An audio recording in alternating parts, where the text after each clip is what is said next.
बिस्मिल्लाहिर्रहमानिर्रहीम। अस्सलाम वालेकुम। आज मैं आपको सेवरी शार्ट क्रस्ट पेस्ट्री बनाना सिखाऊंगी जिससे आप किसी भी किस्म के नमकीन या सेवरी टार्ट्स, पाइज या कीश बना सकेंगे। यानी इनका बेसिक क्रस्ट बनाना सिखाऊंगी क्योंकि पहले आप ये बेस सीख लें, फिर इंशाल्लाह इसकी फीलिंग मुख्तलिफ तरीक़ों से अपनी आने वाली रेसिपीज़ में इंशाल्लाह सिखाती रहूँगी। क्योंकि अगर डो रेडी हो तो आराम से आप किसी भी किस्म के सेवरी टार्ट्स, पाइज, कीश वगैरह बना सकेंगे और इसका डो बड़ा फ्लेकी, खस्ता और क्रिस्पी तैयार होगा।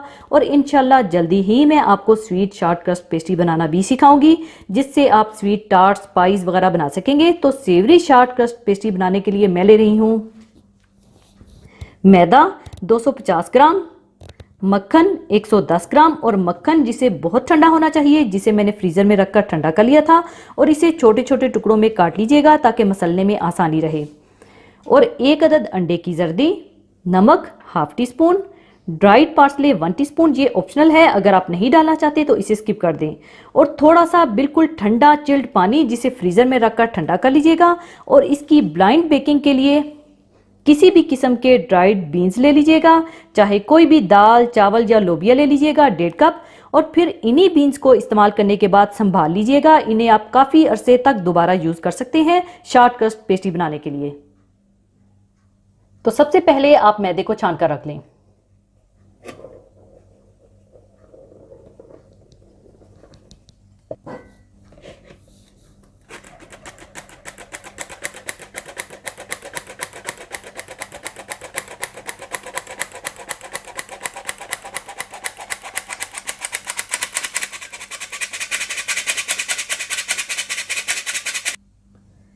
फिर इसमें मक्खन डालकर अपने फिंगर टिप से अच्छी तरह से मसल लें ताकि क्रम्बली सा हो जाए या सैंड टेक्सचर सा हो जाना चाहिए।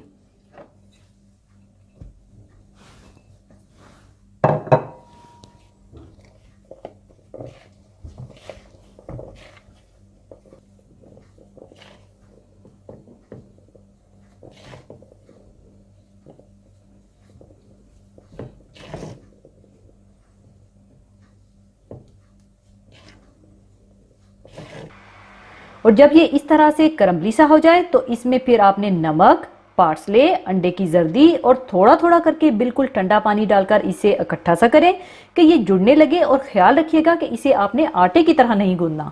तो सबसे पहले आप डाल लें अंडे की जर्दी, पार्सले, नमक और ठंडा पानी।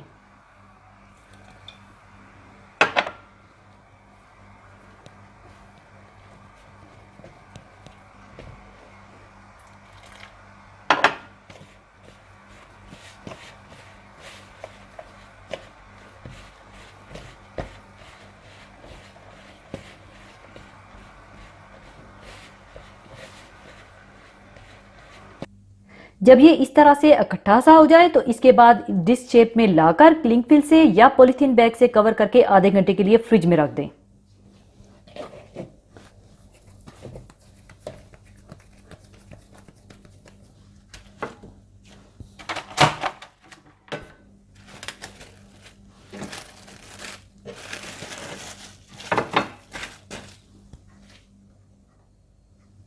और इसी दौरान आप पाई प्लेट को अच्छी तरह से ग्रीस करके रख लीजिएगा। और मेरे पास इस तरह की पाई प्लेट है जिसकी प्लेट आराम से नीचे से बाहर निकल आती है, लेकिन आप किसी भी पैन का इस्तेमाल कर सकते हैं और उसे ग्रीस कर लें। और अगर आपको डर हो कि पेस्ट्री आराम से बाहर नहीं निकल सकेगी तो आप पहले पैन में सिल्वर फॉइल या बटर पेपर लगाकर और फिर पेस्ट्री डालकर बेक करें, तो इससे ये होगा कि आराम से आपकी पेस्ट्री बाहर निकल आएगी। आधा घंटा गुजरने के बाद आप ओवन को 180 डिग्री सेंटीग्रेड पर प्रीहीट कर लें इसकी ब्लाइंड बेकिंग करने के लिए। और अपनी वर्किंग सरफेस पर हल्का सा मैदा डालकर अपनी पाई प्लेट के मुताबिक रोल कर लें।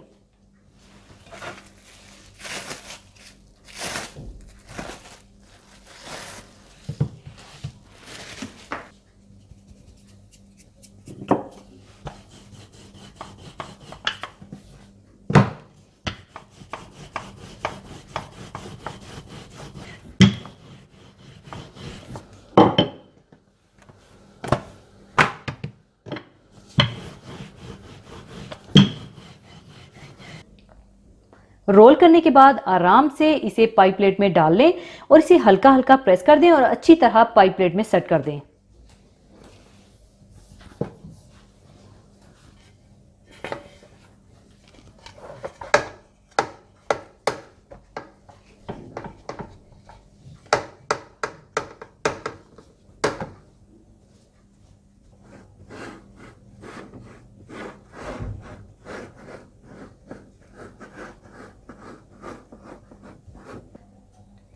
अच्छी तरह सेट करने के बाद इसका एक्सेस डो छुरी की मदद से काट दें।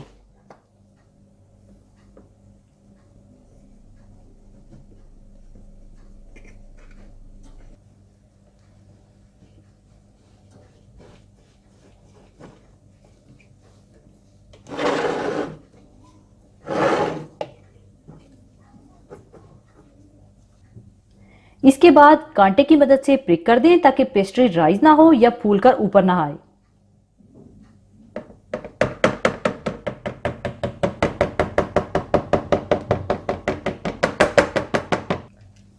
इसके बाद इसके ऊपर आप सिल्वर फॉइल या बटर पेपर रखकर ऊपर बीन्स डाल दीजिएगा।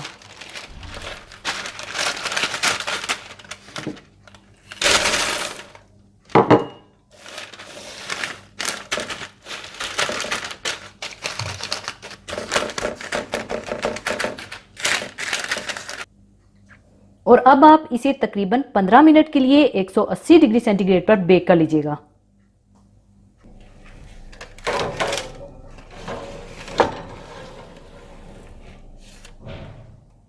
बेक करने के बाद आप इसे निकाल लीजिएगा। इसके बाद बटर पेपर उतार दीजिएगा और सेवरी शॉर्ट क्रस्ट पेस्ट्री तैयार है। और इसे अब मैं थोड़ा ठंडा होने के बाद आपको निकाल कर दिखाऊंगी।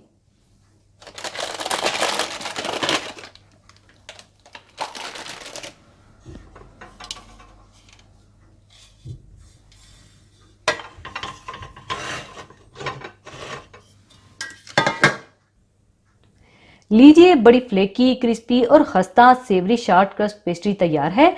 इसमें फिलिंग आप अपनी मर्जी की कुछ भी डाल सकते हैं। और इंशाल्लाह इसी पेस्ट्री को इस्तेमाल करते हुए मैं मुख्तलिफ सेवरी कीश, टार्ट्स और पाइस बनाना भी सिखाऊंगी।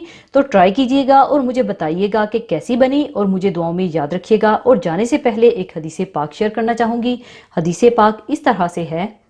हज़रत आयशा रज़ी अल्लाह ताला अन्हा बयान करती हैं कि रसूलुल्लाह सल्लल्लाहु अलैहि वसल्लम ने एक रोज़ मुझसे फरमाया कि 3 रात मुसलसल तुम्हें मेरे ख्वाब में लाया गया, जिसकी सूरत ये थी कि एक फरिश्ता नहायत शानदार रेशमी कपड़े पर तुम्हारी तस्वीर को मेरे सामने लाता और मुझसे कहता कि ये तस्वीर तुम्हारी होने वाली बीवी की है। और जब मैं तस्वीर का पर्दा उठाकर देखता तो हूबहू तुम्हारा ही चेहरा होता था। फिर मैं फरिश्ता के जवाब में कह दिया करता था कि अगर ये ख्वाब अल्लाह की तरफ से है तो वो खुद ही इसको पूरा करेगा, यानी इस मामला को तकमील तक वो ही पहुंचाएगा और इस औरत से मेरे निकाह के असबाब पैदा फरमाएगा। हज़रत खदीजतुल कुबरा रज़ी अल्लाह ताला अन्हा के इंतकाल के बाद जब रसूलुल्लाह सल्लल्लाहु अलैहि वसल्लम की अज़दवाजी ज़िंदगी तन्हाई का शिकार हो गई और रसूलुल्लाह सल्लल्लाहु अलैहि वसल्लम अफसुर्दा रहने लगे, तो रसूलुल्लाह सल्लल्लाहु अलैहि वसल्लम की इस अफसुर्दगी को देखकर हज़रत अबू बकर सिद्दीक़ रज़ी अल्लाह ताला अन्हो ने अपनी चहेती बेटी हज़रत आयशा रज़ी अल्लाह ताला अन्हा को रसूलुल्लाह सल्लल्लाहु अलैहि वसल्लम के निकाह में दे दिया। सिर्फ हज़रत आयशा रज़ी अल्लाह ताला अन्हा को ये एजाज़ हासिल है कि आप रसूलुल्लाह सल्लल्लाहु अलैहि वसल्लम के घर में कंवारी की हैसियत से आईं, वरना सारी अज़वाज मुतहरात या तो बेवा थीं या मुतलका। हज़रत आयशा रज़ी अल्लाह ताला अन्हा इल्मो दानाई और ज़ाती कमालात के एतबार से मुनफरिद मकाम रखती थी।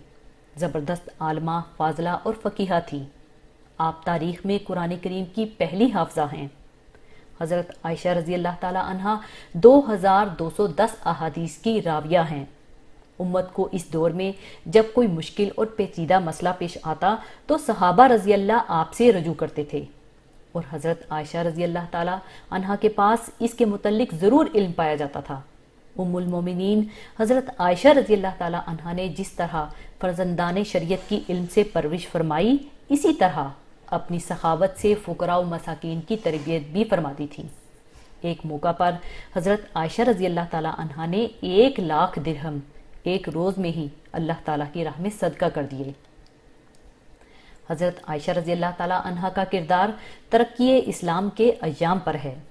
जो तफ़क़ा आपने दीन में हासिल किया और जो तबलीग उन्होंने उम्मत को फरमाई और इल्म नबूवत की अशात में जो कोशिशें उन्होंने की और जो इल्मी फ़वाइद उन्होंने फ़र्जंदाने उम्मत को पहुँचाए, वो ऐसा दर्जा है जो अज़वाज मुतहरात में से किसी और को हासिल नहीं।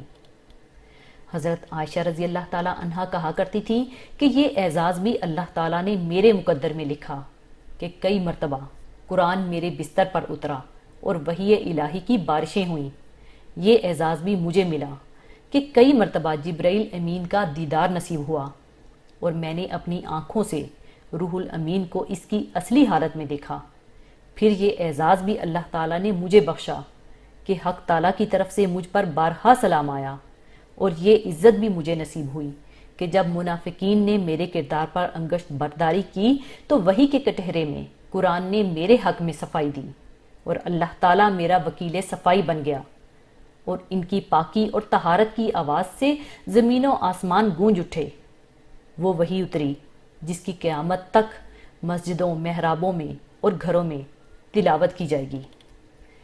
खबीस औरतें खबीस मर्दों के लायक हैं और खबीस मर्द खबीस औरतों के लायक हैं, और पाक औरतें पाक मर्दों के लायक हैं और पाक मर्द पाक औरतों के लायक हैं। ऐसे पाक लोगों के मुतल्लिक जो कुछ बकवास बहतान बाज कर रहे हैं वो इनसे बिल्कुल बरी हैं। इनके लिए बख्शिश और इज़्ज़त वाली रोज़ी है। यानी जब कोई ईमान वाला शख्स इसे पढ़ेगा तो इसे हज़रत आयशा रज़ी अल्लाह ताला अन्हा की पाकी और तहारत का अंदाज़ा रसूलुल्लाह सल्लल्लाहु अलैहि वसल्लम की पाकी और तहारत से करना होगा। जंगे बदर के तारीखी मार्के में इल्म नबवी का परचम हज़रत आयशा रज़ी अल्लाह ताला अन्हा का दुपट्टा था, यानी जिसके निशान के तहत में मलाइका ने खिदमत इस्लाम अदा की, और जिस निशान पर अल्लाह ताला की अव्वलीन नुसरत व फतह नाजिल हुई वो निशान हज़रत आयशा रज़ी अल्लाह ताला अन्हा की ओढ़नी का बनाया गया था। ये अमर हज़रत आयशा रज़ी अल्लाह ताला अन्हा की बड़ी फजीलत को जाहिर करता है, और इस परचम को हज़रत अली रज़ी अल्लाह ताला अन्हु के हाथों ने बुलंद फरमाया ताकि क़यामत तक ये बात वाज़िया हो जाए कि इन दोनों के दरमियान कोई फ़र्क नहीं। इसी के साथ मैं आपसे इजाज़त चाहूँगी। अपना बहुत ख्याल रखिएगा, दुआ में याद रखिएगा। अल्लाह हाफिज़।